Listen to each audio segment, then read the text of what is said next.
Joining us for more insight on U.S. tariffs is Francois Fouche, who's the research fellow and lecturer at the Center for African Management and Markets at Gibbs Business School.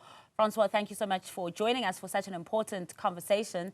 And I thought we should kind of kick off the conversation of what we heard Professor Bauer saying in that previous bite, saying that there is still wiggle room for South Africa to negotiate with the United States. We've seen the Minister of International Relations, Ronald Lamola, also making his way recently to Washington. Minister Parkstow saying that they're working on a last-minute offer to the U.S. What would you say that this last-minute offer should look like?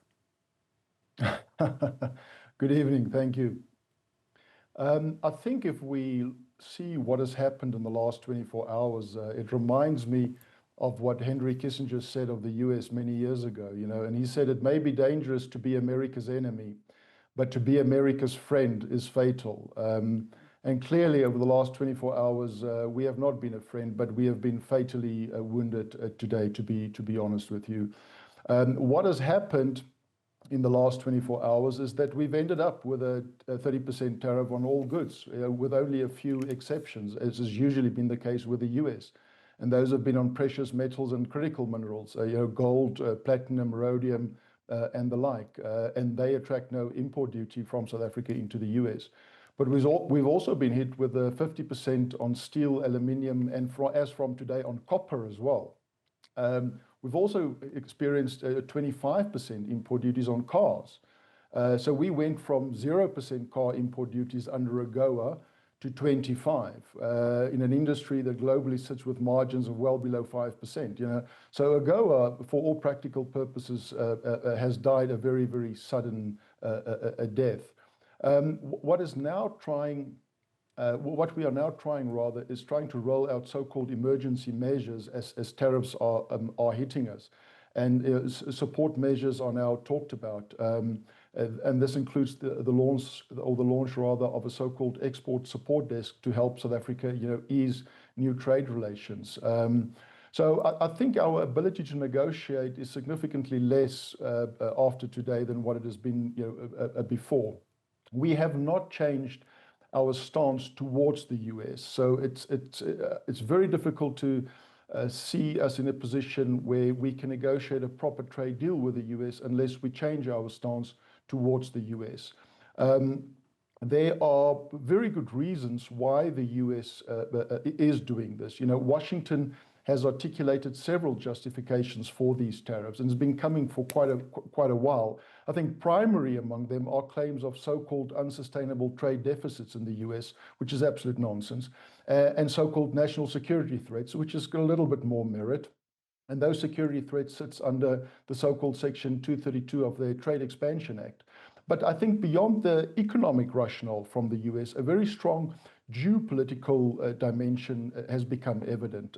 President Trump has explicitly stated on social media that any country aligning itself with the anti-American policies of BRICS will be charged even an additional 10% import tariff. So I think that directly links trade policy to our membership in the BRICS group, and suggesting that the US is employing trade measures to influence foreign policy alignment. And it has direct economic consequences for South Africa's geopolitical stance.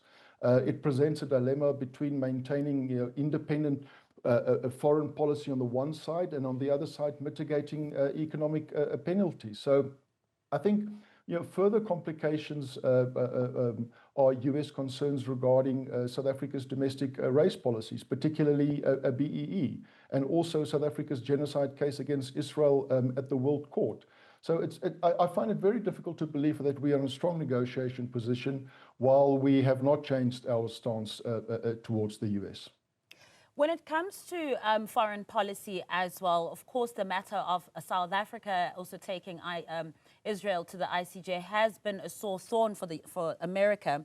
But when we're looking at the turning of sentiment as well around the world when it comes to Palestine and Israel, when we're looking at the British Prime Minister who announced just on Tuesday that the country will recognize Palestine as a state by September. Quite a shift in tone as well from that part of the world. We're looking at Malaysia. Their prime minister has also come out in fierce support of Palestine, yet Malaysia only got a 19% tariff increase. What is it particularly about South Africa? Is it more than just about what's going on in the Middle East, as you're mentioning also our domestic policies when it comes to affirmative action? Because if it was just about that, with countries like Vietnam, Japan, Indonesia, the Philippines, South Korea, who also managed to get lower tariffs as opposed to what was initially announced by Trump in April, what did they do that we didn't do, even though they were able to then also, in some cases like Malaysia and the United Kingdom, also side with Palestine? It's very difficult to make sense from President Trump's approach to these tariffs, to be honest with you. The way that these so-called reciprocal tariffs were calculated initially made absolutely no sense whatsoever. If we take a step back and we look at the US, they've been critical of our laws in South Africa for quite a while under Trump. I think yet we continue to ignore sort of their criticism as if it will just miraculously disappear. The fact is it won't. And today we were made an example of exactly that. You know, we tried to negotiate with the US, but we did not change our stance towards the US. So what were we thinking was going to happen? I think if we just go back to to the trade deal and the impact of what this is going to have on the South African economy, it's not something that we should underestimate. The new tariffs will have a very wide-ranging and devastating consequences for South Africa. The South African Reserve Bank governor has estimated that a 30% tariff could potentially lead to approximately 100,000 job losses, or the equivalent of a 0.3% annual hit to South Africa's GDP.